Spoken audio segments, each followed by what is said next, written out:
then because we had not reviewed the fees comprehensively for a number of years. They were adjusted quite substantially in that year. What we talked about on a going forward basis was to review it annually so as to level out those year-over-year increases so we wouldn't have to repeat what we did in fiscal year 11-12.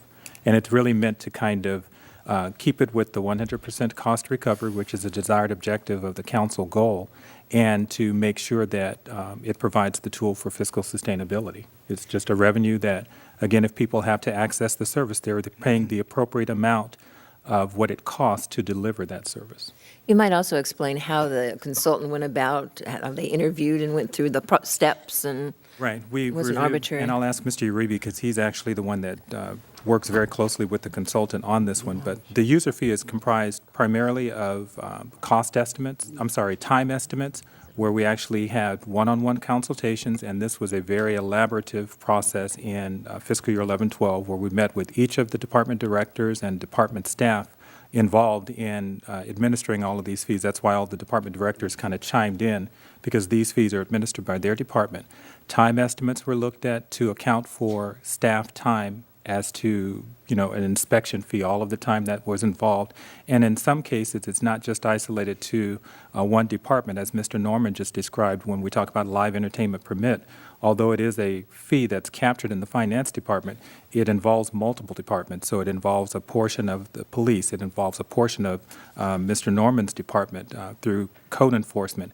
It involves finance staff time. All of those staff time estimates were then compiled, analyzed. They were checked from two perspectives. Number one, that the time estimate that was provided was reasonable, and that was certainly from the consultant's perspective. That was the benefit of utilizing a consultant, an independent third party, that say if someone gave an estimate of 5 hours, was it really reasonable to spend 5 hours on this particular fee? They were able to measure that against industry standards in comparison to all of the other user fee studies that they do routinely day in, day out.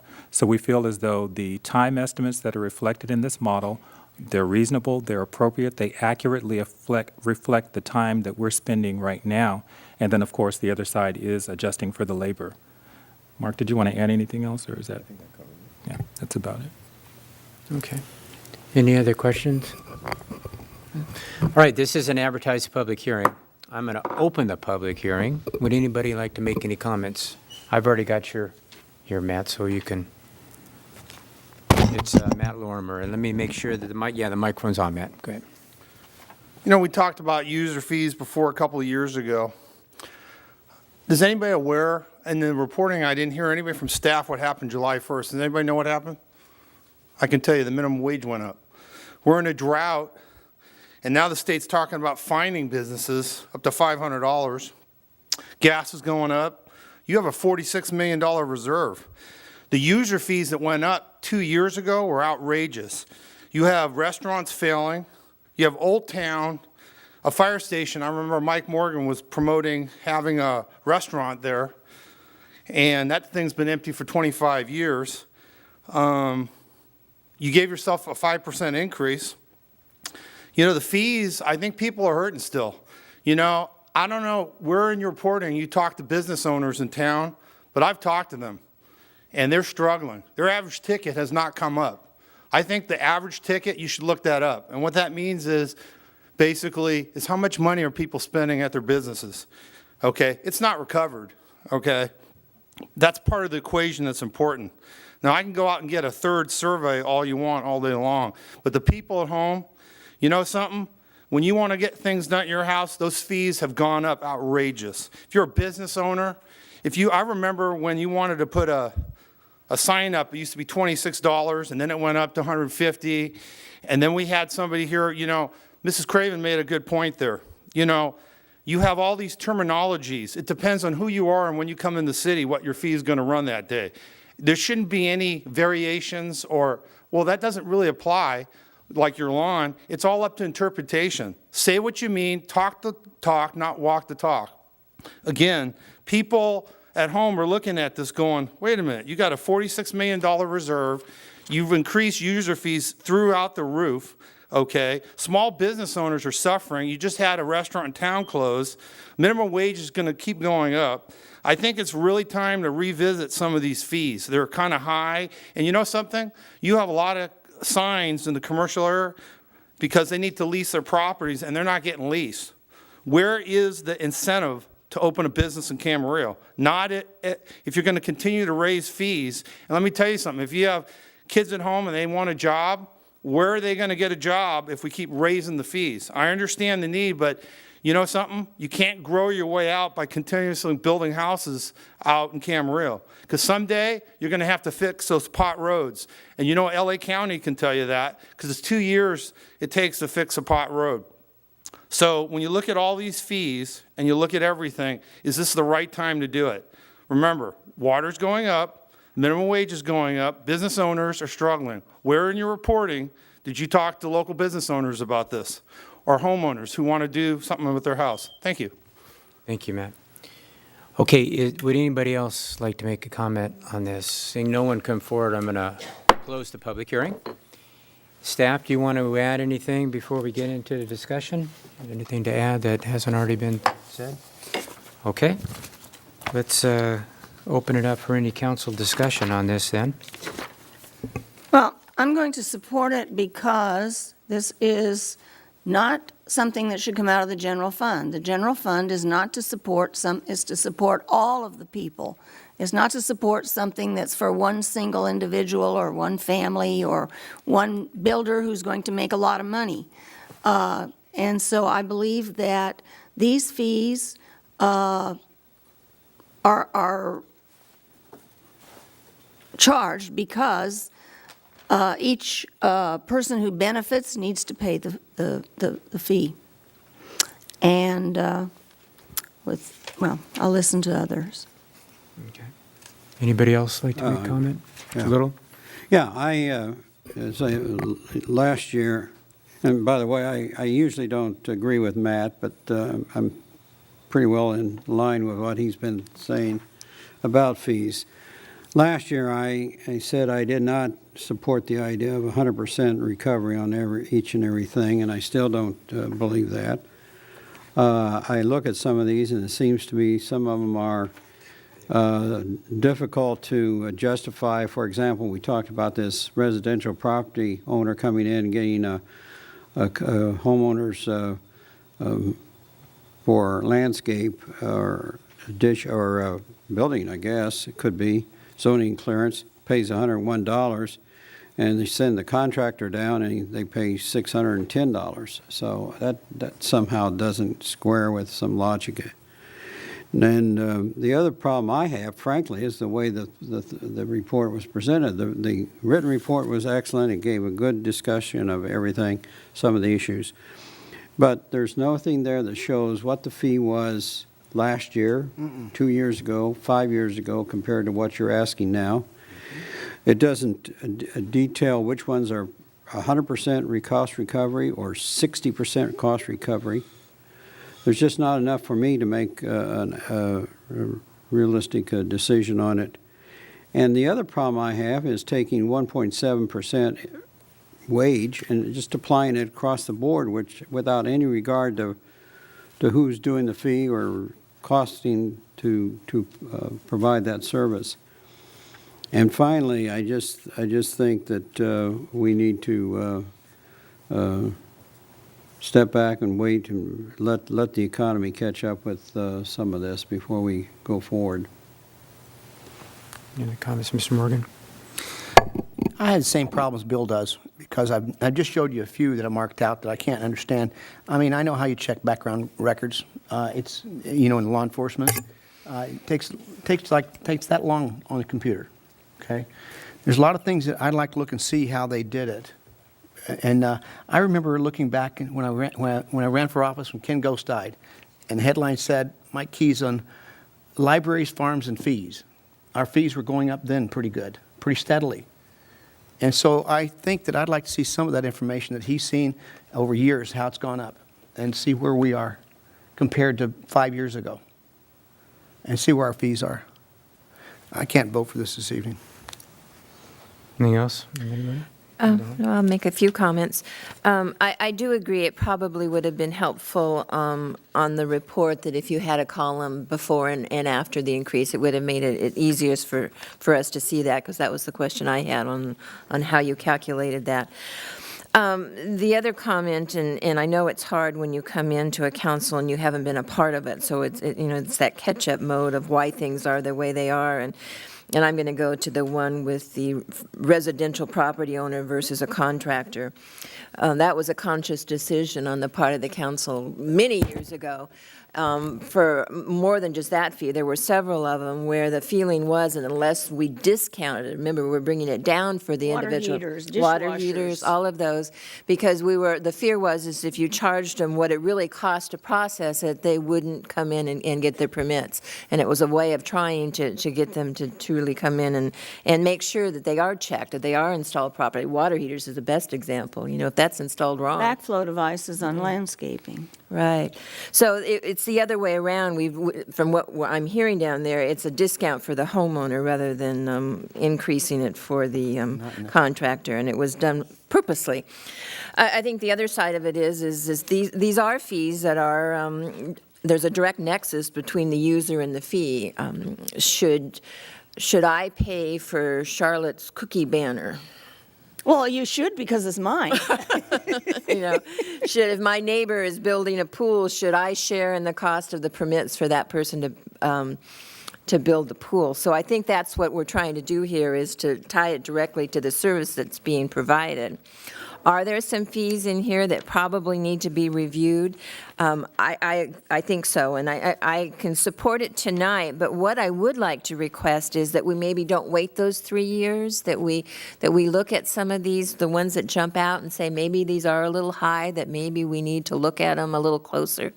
And I think that would make it, that we're really taking a hard look at it rather than just automatically passing on the increase, because there probably are some that, passing on. I know you can't go in and say, okay, this person's doing it, so it's cost this much, and now tomorrow somebody else is, so we're going to change the fee. You can't put that immediate nexus on the employee side. So you have to find a nice balance, and then I guess the 1.7 worked out to be, it's less than the 2% raise we just gave them, so it's not a total dollar for dollar. So, I can approve this tonight, with the caveat that we look at some of these that seem to be a little out of whack and make sure that we truly are being fair to everyone. And I think most people would want us to recover the cost that is not shared on it. The benefit is not shared by the public in general. May I ask a question, just so I'm clear as to what you might be requesting? When we went through this process in fiscal year 11-12, there were a series of study sessions where we actually reviewed them categorically, is how we Right. talked about it. We talked about development-type fees. We talked about other fees where we looked at them categorically, and then we said it from a council perspective. Yes, this category, we're probably not recommending 100% cost recovery for reasons such as what you stated. So you would like to see something like that perhaps in a study session where we do that sort of approach to the fees and blend into that, perhaps a review of some of those where it seems like we might want to review the time estimates that underlie that fee? Right, perhaps that it can't all be 100% just because of whatever it is. Sure. And I think I would also ask that all the departments keep a watch for it. Right. If it really isn't taking you as long today, maybe something's happened that makes it so you can process it more quickly. Do we really have to wait the 3 years before we make an adjustment? I think that's where we're always watching to make sure we really are being fair to the public. And I think Sure. that's something that we can assure people that we're trying to keep our costs down and really make it so that they're only paying for the services they get. Okay. I think it's a fair thing. And, oh, I'm Are you sorry. finished, Mr. McDonald? Yeah, thank you. I was just going to say that you may be correct that there was a reason for, some of these things to happen the way they do, but until we have some underlying additional background when these reports are presented saying, this is being recovered at 100%, or this is being recovered at 80%, we're just speculating whether this is a 100% recovery fee or a Right. And that's what I said, it would be helpful, particularly for you who was not here when we went through it all. I remember most of them, but and maybe we want to bring this back to the next meeting where you could provide those columns. Well- Give us those, then maybe it would be easier for everyone to feel more comfortable in looking I at it. think we need these columns on any further report. Now, whether that's going to make me agree to That's up to you. that's up to me. But the other thing is, we do have, the labor cost is what driving this. It's a labor cost, and Kevin? that's the problem. Can I follow up with hers just one time? Just a second, Mike, you Okay. finished, Bill? Yeah. Mike, go ahead. It might be good to take one or two or three that stick out at you and say, well, and go step by step and see how they justified it. To me, that would make sense to feel good about the justification of it. And we have to be responsible for that, knowing we're justifying these things. And so I'd like to see if we get some to stick out that say, okay, take us step by step through this where the cost was. Your Honor. Ms. Craven? Yeah, we did. We had study sessions on do this that much. last year, and or the year before, whenever it was, we went through it pretty well. I think, in my case, I forgot a couple of them. I forgot about the discount until the discussion jogged my mind. I think perhaps the people who are working with these all the time remember that kind of stuff because they work with it every day a lot more than we do, who see all of the different types of things all the time. And I don't know how you would do it with adding a column for fees. I think it would have to be part of the staff report where you had the current fee and the proposed fee, because we certainly can't have current fee in the resolution. Which is what these are. These are part of a resolution. So it'd have to be part of the staff report. yeah. But we have a whole lot of stuff where we get something in a staff report where it's repeated or modified and then put into a resolution. So I don't see a problem with that. It's just a matter of adding a column, printing it out, taking out the column, and putting it into a resolution. Mr. Mayor, I'm hearing two things. One is a desire to understand the underlying numbers or the underlying analysis that make up the fees, Maybe but not also to look at the differences, the increase by fee, as well as to consider some of the fee areas that may seem to be a little high. So that sounds like that would be to come back in some type of study session where we could walk through those. Yes. For the future, yeah. And Ronnie, if I could ask you, how would that impact our budget estimates for the current year? Should be, Well, it would just simply change the budget estimates. I mean, they're going to go into effect at the time the resolution is updated. okay, so it'll just be delayed a little bit on if we come back and go through that, walk them through that in We a have study mo- session. No, we don't have a motion. Can I also ask, and I think it would be very easy to somehow asterisk and make a note on, let's take the discount for the homeowners. Those would be very easy to mark, that those are the ones where, it's council direction. There's a format that we used the last time, and it was in study session. We didn't think, and I like your suggestion, Mayor, Councilmember Craven, to include it as a part of the agenda report because we were focused on the resolution, and the resolution does not provide that year-over-year comparison. So certainly, there is a schedule that we use that highlighted all of the information that you're talking about. It talks about what is the current fee, what is the revised fee. You can see what the percentage is. We can insert a column that shows the appropriate cost recovery level, and we can even try and see if we can capture those broad categories that would show then from a council perspective those certain categories of fees, development related, for example, where you may have chosen to do 100% cost recovery on those, but I believe even some over on the police department schedule, they're set at less than 100%. Because they're meant to encourage compliance. Right. And the thought was if you go after 100% of the cost, you probably wouldn't get compliance. I can say this with a surety because you have to recognize how user fees work. We cannot capture more than cost of delivering the service. So none of them are in excess of the staff time that's involved. And there are two components. It's staff time, labor cost, as well as then the overhead, the cost of supplying, and all of that information is detailed in the report. The cost of providing the whole setup, if you will, in which to perform the function to benefit, and it is a private benefit, which is detailed very much in the report as well. So I'm hearing all of the things that you're saying. whatever your action is tonight, we certainly know how we can either take it and improve it on a going-forward basis or bring it back for future action. Your Honor, I'd like to make a comment, because we hear this, well, this is a private event, and therefore we should charge 100% or whatever. The fact of it is, we require these people to come to City Hall and get a permit to do whatever they want to do. And it may be it may be for the personal benefit of a business or a family or whatever it is, but we are the ones requiring them to do this. And we do it because there's a reason for it. There's a reason that we want to make sure that it's done right.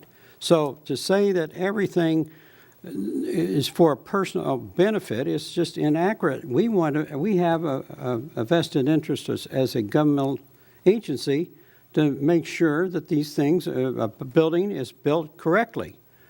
And it may be for the benefit of the person building the building, but we are the ones who charge the fees because we want to have a say in it. And so it just upsets me when I hear this, well, this is for personal benefit and therefore they should pay 100%. The reason we're talking about the fee is because we want it to have.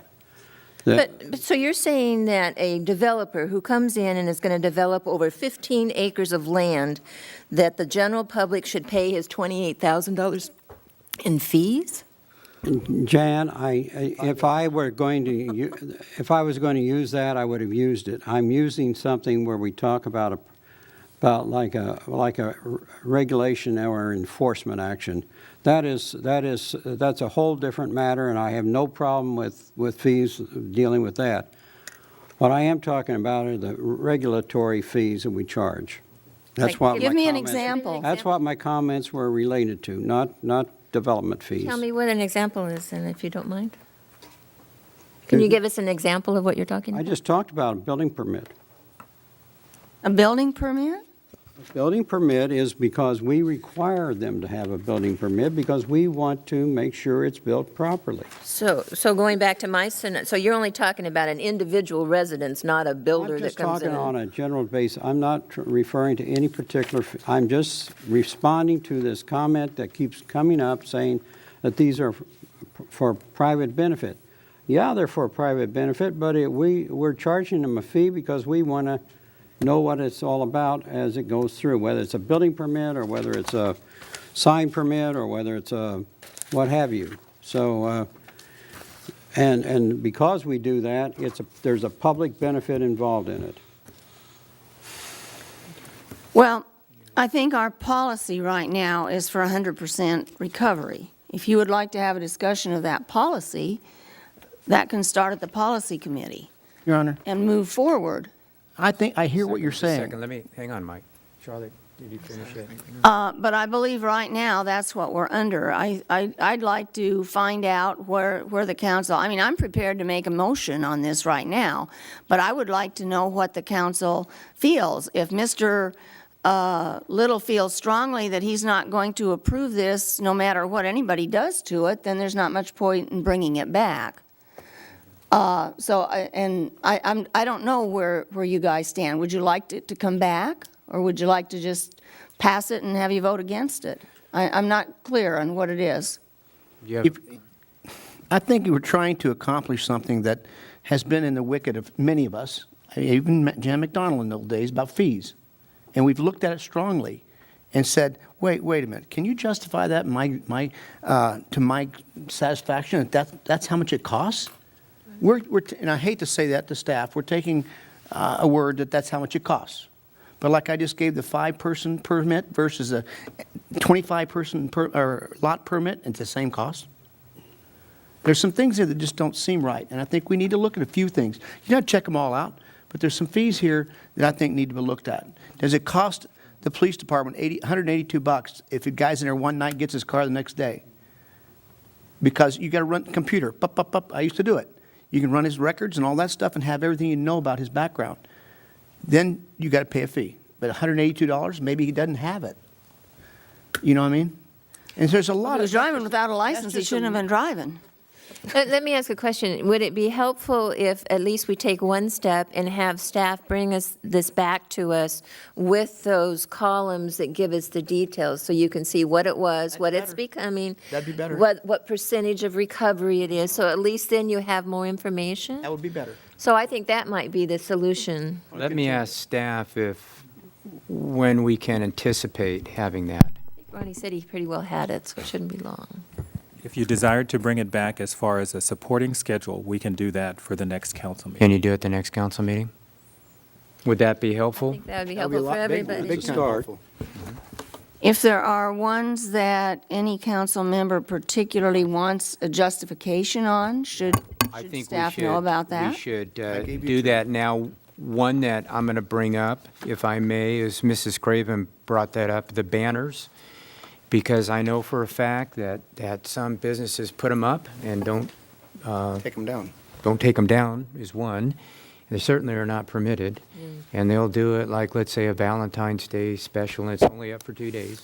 And before anybody knows, the day's over. So I'd like to see that. I also would like to get back, Ronnie, on my, the stormwater inspection, just so I personally have some more information when I have to field some calls on that, to really see if you've got any data that really, how long is that inspector there? Like that. Your Honor, we have- There's also one other second, Mike, I'll get you in just a second. Go here. ahead. I had another one, the live entertainment permit, just by the sheer fact that it's a yearly fee, and I'd like to know exactly what goes into that, the police services, the code, and whatnot else, how you justified that. Because I do believe, from a philosophical point of view, that we should have 100% cost recovered, but we have to be able to defend those. Yes. We have to be able to explain them. And I know staff has worked really, really hard on this, and I think it would be helpful for all of us to have that data. Now, there might be some others. Does anybody else want? Well, I had the one about the lots, but he got that. Your Honor, you're exactly right in all that area. We have constituents that ask us questions about these things. And if we don't know how to justify exactly what the cost is and how it got there, then we're in bad shape. And so I'd like to be able to defend something if I'm going to. Could I ask one more question, Your Honor? Is it possible to tell us how many of each of these have been paid? How many banner permits have you issued? How many live entertainment issues? Is that something that's possible? I believe we have that history. When we actually adjusted the fees in 11-12, we created a spreadsheet at that point to keep track of the fee differential, if you will, under the old model versus the new. So I think we have that data captured. If we do, we would bring that back then. I think that would be helpful, so we know, if we're talking about a permit that gets issued once every 5 years, then, maybe it's not as, Thank you. Okay.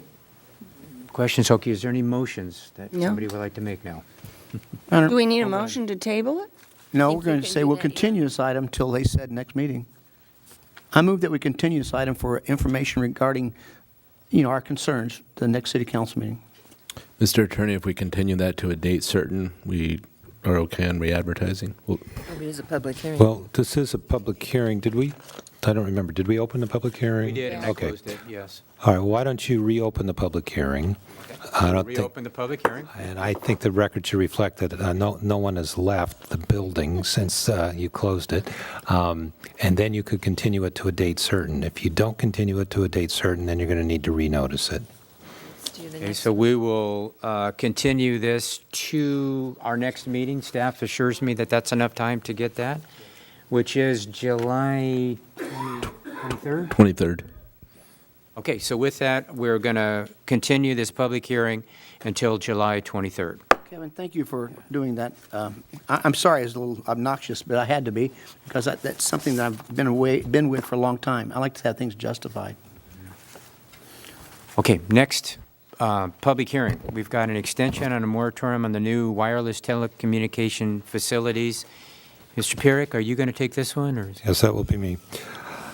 This is an urgency ordinance that's proposed to extend the moratorium on new wireless telecommunication facilities. On May 28th of 2014, the council approved a 45-day moratorium that will remain in effect until July 12, 2014. The item before you this evening is a recommended extension of the ordinance, the moratorium, for a period of 10 months and 10 and a half months, such that the final date for that moratorium would be May 27th of 2015.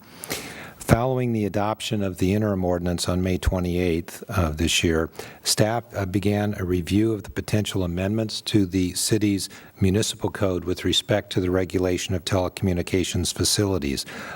Staff has been reviewing the ordinances from other jurisdictions. There has been a consultant, Jonathan Kramer, has been retained by the city. He has technical and legal knowledge of the wireless communication industries. Staff has also plans to, and actually there have been communications with representatives from the telecommunications industry, including Verizon and AT&T. And at this time, the staff needs additional time to study the extent to which new regulations would be desirable and the scope of those regulations with respect to the development, siting, installation, and operation of wireless facilities within the city. The staff is reviewing those options. One of the changes in the extension ordinance is the exemption for personal use satellite dishes and amateur radio antennas. In addition to that, I should call your attention to the red line version, which was submitted appropriately in your red folders. And on page 4 of that ordinance, there's been a slight modification here in an effort to accommodate some concerns that have been expressed by some representatives of the telecommunications industry. On big page B4, under section 4A2, the language is being proposed to revised to read that the introductory in Part A talks about no permits will be issued for any, and then the new language would read, changed to an existing wireless facility that would substantially increase the size or shape or alter the color or exterior material of the existing wireless facility. I should mention that the language that I just read to you corresponds to the language at the bottom of that page under exceptions. A big capital A, again, references that the ordinance does not apply to wireless facilities that are in the same location, ones that need to be repaired, replaced, or maintained, that are substantially the same size, color, shape, etc. So we do have the two coinciding there. I would also mention that we did receive contact from an attorney for Verizon inquiring as to whether the moratorium would apply to a facility that's been approved for zone clearance for the Verizon at the near the intersection, I believe it's of Santa Rosa Road and Wood Creek. And it's my opinion that Section B, 4B of the moratorium would cover that with respect to the fact that that's already an application that has been deemed complete. They have the zoning clearance. The only thing that is still required is the encroachment permit. And as I advised the attorney and as I'm advising the council at this time, it's my view that that facility would be able to continue to be processed under this moratorium. So I believe I've covered all the issues. I would only add that on page B2 of the staff report, we do set forth the reasons why we believe the proposed extension is needed. We note, among other things, that the city is authorized under federal and state law to regulate the placement, appearance, construction, and modification of wireless facilities.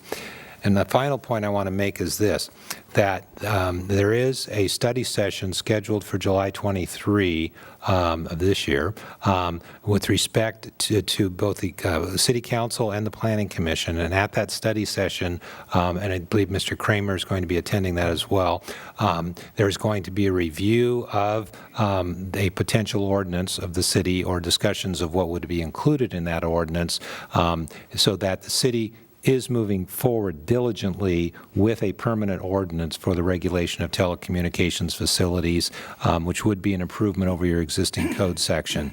And provided that we are able to draft that ordinance in short order, which I believe we can based on what I know, we would then have a first reading of the ordinance and a second reading. The ordinance would go into effect 30 days thereafter, and then it would be our recommendation that once that permanent ordinance is in place, providing the necessary guidance to the Council and Planning Commission on siting of telecommunications facilities, that the moratorium could in fact be lifted at that point in time. And we expect that to happen in the next, hopefully next few months. Any questions for Mr. Pierik at this I point? got a question. Mr. Little. You said that you think that we'd be in place, have in place a new ordinance within, what, 90 days? Well, it's hard to predict how long it's going to take. I know that we have a study session on July 23rd, but we are, as I mentioned in the report, reaching out. First, we are reviewing the ordinances from other cities to see how they have done this as well, and not just in Ventura County. There's other cities and other counties as well that have been addressing this issue recently. We do need to consult with Mr. Kramer to get further information on this. So I wouldn't want to give a certain number of days that we're going to turn this around. What I am trying to indicate here is that it is receiving our attention and is going to continue to receive our attention in the near term. Can we adopt a moratorium of less than 10 months and 15 days?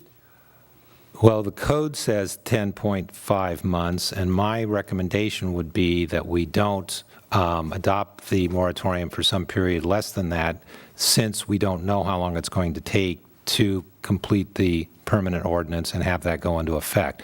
But what has been our practice, and I think we've mentioned this on prior moratorium reports as well, is that we are not going to leave the moratorium in place, nor would we recommend that you allow it to remain in place longer than necessary. And so if we are able to get this permanent ordinance drafted in the near term and get it once it's in effect, then we would no longer need the moratorium. Well, we can talk further on that. Do you have any comments on the red folder legal opinion by the attorney for Verizon as to the fact that a moratorium would be in conflict with federal communications law? Well, it's our view. I know a number of cities have adopted moratoriums, and I believe that this moratorium is permissible. Your Honor, how many, can I ask a further Mike. question about that? How has that resulted in those other cities when they have been challenged like that, have been successful? Well, I know that one of the cities, I believe, is the city of Calabasas, and I believe Mr. Norman might have more information on that because he has been following that one, so perhaps he could shed some light. The city of Calabasas, prior to adopting their ordinance, had a moratorium for a whole year, and it was not challenged. The city of Ojai has extended its moratorium, and it has not been challenged. Okay. And I believe that in the city of Calabasas as well, that there was a legal challenge to the permanent ordinance that they had adopted, and there was a court ruling on that with respect to certain portions of it. And that is one of the things we're looking at, of course, is to make sure that what we come back to you with is an ordinance that is not going to be subject to legal challenge, which is one of the reasons that we have reached out to representatives from the telecommunications industry. As a matter of fact, I've personally had contact with those representatives and advised them of the July 23rd study session so that they were aware of it. So we are certainly seeking input from the industry We are seeking, it is a public meeting, obviously input from the public. We're doing our research, and we'll come back to you with an ordinance that we believe will be one that will be beneficial for all parties involved. Mr. McDonald had a question. My question had to do with the 10 months and 15 days, and that's by statute as far as how you progress with a Yes, emergency ordinance. that's what the government code provides for, is the initial period is 45, and then it can be extended for 10.5 months. And then, as a matter of fact, it could be also extended for another year beyond that to give you a total of 2. We're certainly not recommending that at this point. It would be premature. It's my view, based on what I know, that we should certainly be able to come up with a permanent ordinance. I'm calling it in the near term. Well, my question had to do with the reason you picked that, it was because that's what we're basically told to. Yes, because that's what the code provides for. Any other questions? All right, this is an advertised public hearing. I'm going to open the public hearing. I do have a blue card, and there's a Jesus Torres. Jesus here. Welcome, Jesus. Thank you. Good evening, Mayor, members of the City Council, and Assistant City Manager Pernick. So, thank you. Jesus Torres. I'm a Director of External Affairs for Verizon. I'm also a resident of Camarillo. So I was listening closely to the fee schedule as a resident. But I'm proud and lucky to work in a technology industry that is forward-looking, innovative, provides consumers with products and services that are changing their lives. In fact, many of these products and services improve and even save lives. And in order to provide this service to our paying customers, we must build an infrastructure that is needed to sustain their demand. That is why Verizon must oppose extension to the city's wireless moratorium. The moratorium will have the effect of denying city residents next generation wireless services that they will be able to get in other cities. Consumer demand for wireless broadband is exponentially growing, and this moratorium may deny them of the quality of service that they expect and pay for.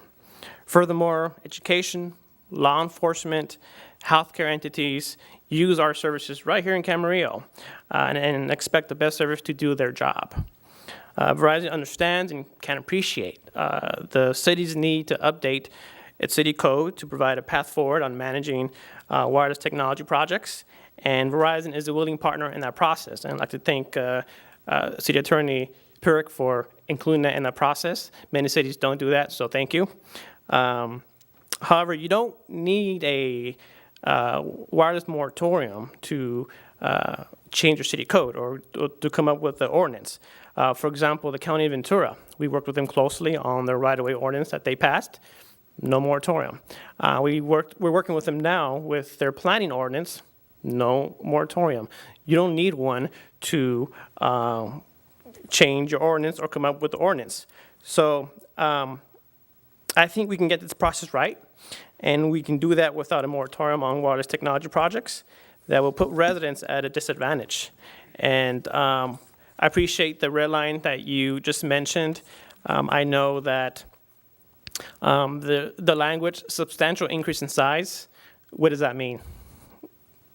You know, we're deploying AWS spectrum that will double the bandwidth for LTE.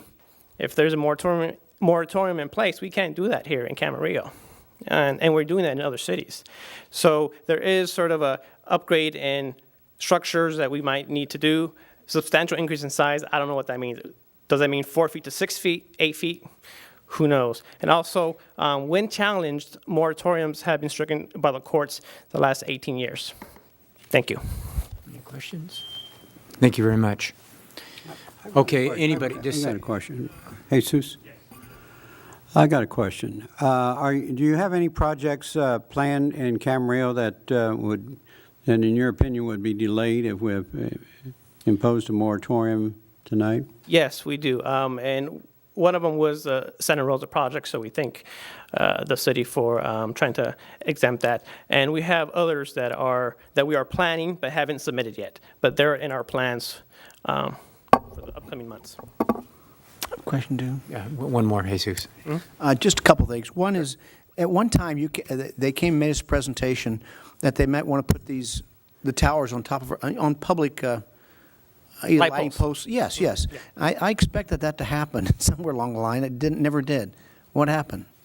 I can't speak to specific projects. I'm not sure, but I know when we do projects on light poles, on standard light poles, they're usually on the right-of-way because that's where light poles are at. And right-of-way projects are sort of the last resort that we look at when we look at siting issues. So we might have found another site that was that fit what our RF engineers needed to provide that service. But yes, we do a lot of projects. We consider ourselves good citizens here in Camarillo. We try to create stealth projects that are aesthetically pleasing, and we worked with a local church here and installed an array of antennas instead of a church steeple, and so we try to take advantage of the latest trends in stealth. Thank you. Any other questions? Thank you, Jesus. Anyone else like to come up and talk? Yeah, Mr. Lorimer. Here we go again. User fee increases and now moratoriums. I don't know if to remind you, the freeways are getting crowded. And you know why? Because businesses are finding other locations. It's okay to continue to build houses and make us look like the San Fernando Valley, but here we go again. We're raising user fees, now moratoriums. You know what's changed the world? The internet. It's brought us together with other countries. In case you don't know, computer sales are down. HP is struggling currently, and you know why? Because people are moving to cell phones. It's the wave of the future. The city of Camarillo, I know you councilmen and ladies have been on the board a long time. Change is never easy. I remember we were talking about the new high school, which took years to build. Mr. Morgan was concerned because he went to the old Camarillo High School. We can I appreciate old cars, I appreciate a lot of things, but unfortunately the world is changing. And when you come up with moratoriums and you don't work with people, that's the wrong thing to do, especially in your best two friends are the people you don't see. You know why? Because they text them. That's the future, folks. Technology is where the world's at. They have robots that do surgery. Technology is changing the world we live in. Unfortunately, it used to be a time where all we wanted to do is buy an item. We buy a computer and we hope to keep it forever. And then we find out that operating systems change. Things change in life. That's part of life. It's hard to grasp. It's hard to understand when those changes go around you. But you have to embrace change and you have to be willing to be open. And that's the difference today. You can't have the same ideas you had 30 years ago. You have to be open to change, and you have to listen to different perspectives. And that's part of life. I know it's difficult at times for people to come here and have different views and different opinions, but change is the world we live in.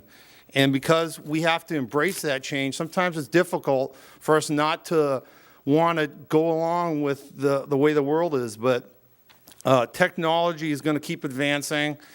And closing the doors is not going to help the citizens. It's not going to help our freeways. And it's not going to help the youth. What they're going to do, these companies are going to find other cities that are willing to do it. And guess what? Camarillo is going to fall behind the wayside. And guess what? The freeways are going to get crowded. And when there's no jobs here, and if you're at home and you ask where your son and daughter moved, because they've moved 2 cities down, and they're not near you, you can look at the city council and then you'll see why. So I think it's really important that you take a serious look at this and actually think about what you're doing tonight. Thank you. Thank you very much. Anyone else? All right, this is an advertised public hearing. See no one come forward. I'm going to close the public hearing. And what I'll do is, staff, do you need to make any more comments or anything? Well, the only comment I would make is that I think Mr. Lorimer is right. The technology is changing, and that's exactly why we are presenting this moratorium to you, because our current code does not adequately reflect the fact that we do need to update the code to recognize the changes in technology that have occurred over the last several years. So that's why we are here and having this discussion tonight. Mr. Mayor, if I may. Mr. We also need to recognize that the reason why we're here this evening is because a conflict has arisen between the change in technology and how it's impacting our residents. If you'll remember, well, you may not, but the Planning Commission certainly does, and I think I think possibly the City Council does too. The residents who were here, who were complained about the St. Columbus faux L and how it was impacting them. We have significant problems with our ordinance.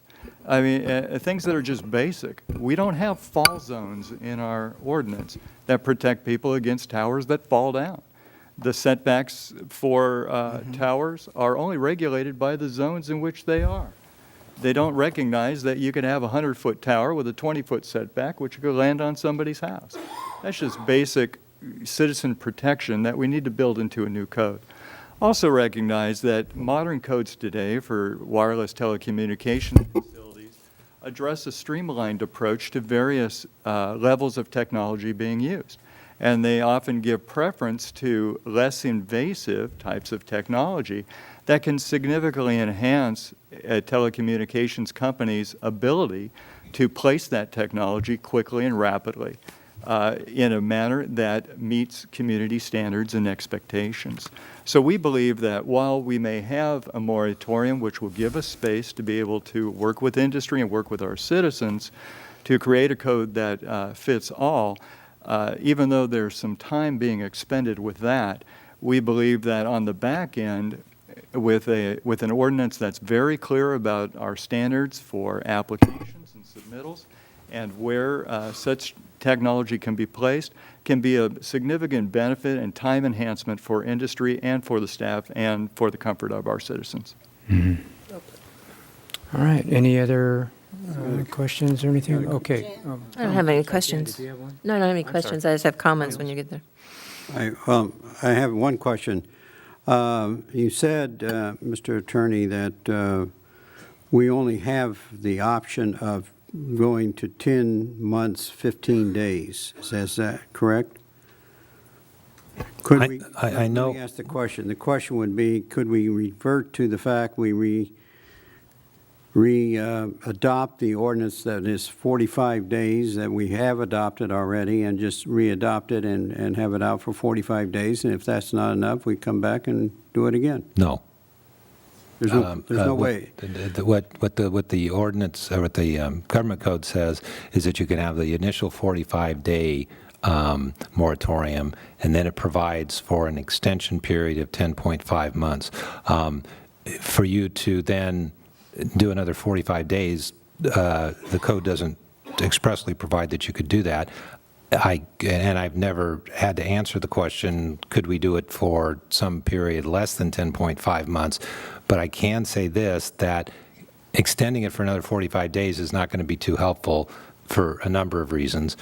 We don't have an ordinance yet. Once we do have a permanent ordinance, we have to have a first reading, then we have to have a second reading, and then we need to wait 30 days for it to go into effect. So I think that the commitment that the city staff is prepared to make, based on what I'm hearing, is that they will move forward diligently and come back to you at the earliest opportunity following that due diligence with an ordinance, and we'll be recommending that the moratorium be lifted once that ordinance goes into effect. Seems like the only thing that isn't flexible in this age of technology is state law, I guess. But, it does seem to me, Mr. Mayor, that we're sending out, if we have to do this on a 10-month, we're sending out a message to a lot of people who may not know the background, saying, you know, we're not going to do anything in this town at all from a telecommunications standpoint for the next almost a year. And that, you know, even though we're working on something, and even though we may get it done sooner than that, we are sending a message when we do a 10-month adoption. Okay, that's, any other comments before I request a reading of the title? Would you like to comment? make some comments? Mrs. McDonald, would you like to start? Well, first of all, I certainly appreciate what our community development director just said. I think that you summed it up very well. We are here not because we don't want change or because we're putting our heads in the sand and just don't want to deal with this. We're doing it for a very specific reason, and it is good government to make sure you have an ordinance in place that can meet the needs of the industry, the protection of our residents, and the city as a whole. So I think that this idea that we're doing a moratorium just so we don't have to do anything is far from the truth, and it shouldn't even be implied. I think it's very clear that we're putting this in place, and we have the intent to not only get it done, but to work with the industry, work with our residents to make sure we have an ordinance in place that we can all deal with. And that, to me, is good government. I don't have a problem with the 10 months, 15 days. That's what the law tells us to do. But I think it's very clear that this council's made it very clear, staff's made it very clear that we are working on it and that we're working on it as quickly as possible. There's a process you have to go through, and we have to go through the process. So I don't think the word should be out there that we're not going to deal with this for a year, that we are dealing with it. And it's the right thing to do to make sure that we have an ordinance in place. You go back to user fees, we wouldn't want them to come in, pay fees, and have it all denied because we don't have an ordinance in place. So we're saving them some money. So let's twist it back to those user fees. But I can support this just because we need it in order to go through the process and get a good ordinance in place. Your Honor, may I ask, in your indulgence, that the question of a period shorter than 10.5 months is not something I've looked up recently. So if you could give me 1 minute, I can go to my office, I can get the code and check it. Because if the council would like to know whether they could make it for less than 10.5 months, I don't want to give that answer without having the code in front of me. So if you give me 1 minute, I'll be right back. Go right ahead. We don't need a have 5 minute. I'll comments be right as back. well. 6, 5, 8. We still have comments while he's. Okay, yeah, any other comments from anybody? I have a comment. Mrs. Craven? Yeah, I agree with Mrs. McDonald. I think Mr. Norman did a very good job of summing it up.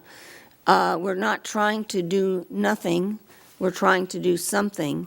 And the something we're trying to do is update our ordinance so that it does take into consideration many of the things that didn't even exist when, I think it was in the 80s we last updated, or in the 90s.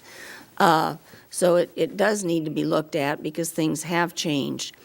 I think we need to always keep in mind that what brought this to our attention, at least the council's attention, was a very large discussion during an appeal of a planning commission decision right here in front of the city council, and we had a lot of people who were very unhappy with what would be allowed under our ordinance, and we're responding to that. We're showing the people, at least who had a problem with that facility, that we are trying to update our ordinance so that we can clear up that, and also clear up some of the things that the telecommunication industry needs.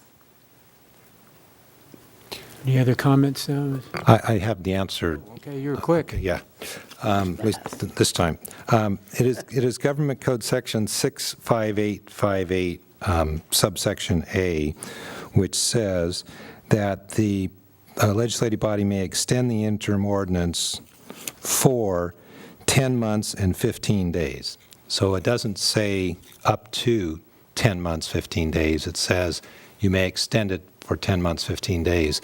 So given that it doesn't give the option of something less than that, my advice is that if you're inclined to extend the moratorium, it should be for the period of 10 months and 15 days, as I've said now a number of times, with the understanding that as soon as the permanent ordinance goes into effect, you would have the legal ability to terminate the moratorium. Okay. Mr. Morgan, did you want to make a comment? Is your comment time, right? Yes, it is. I heard some things tonight that really astounded me, that we aren't keeping up with the times and so on and so forth.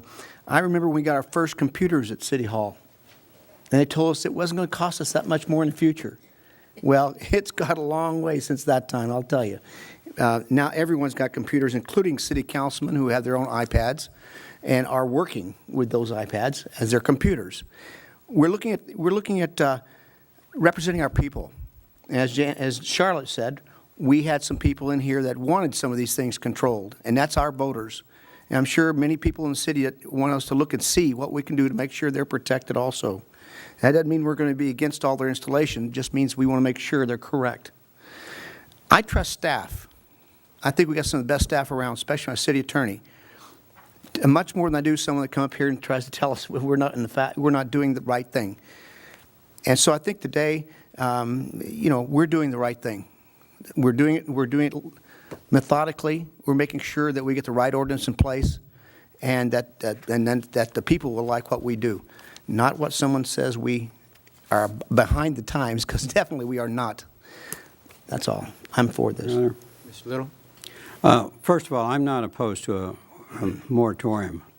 I do think 10 months and 15 days, which apparently is our only alternative, is way too long. I think as the city staff, Mr. Norman and others have said, they're going to make all efforts to get this new ordinance put together and turned around and everything else. I just feel that there ought to be some options other than what we've been given on this thing, but I'd be prepared to support the moratorium, given there's no other choice. Well, just quickly, council members, we need to get this right. This is really, really important. I'm actually the one that brought it forward to the council because I was alerted to this, and that's one of the reasons why I live in Camarillo. We don't look like other cities, and we're darn proud of that. And we have high standards here, and I'm not willing to compromise them one single bit here, and I know that each and every one of the council members up here are not willing to either. So however long this takes, let's get it right so we can defend it, we can be proud of it here. I have every confidence that we can do this a lot less than the allotted time, but however everybody feels about this, let's get it right, let's do it right. This is a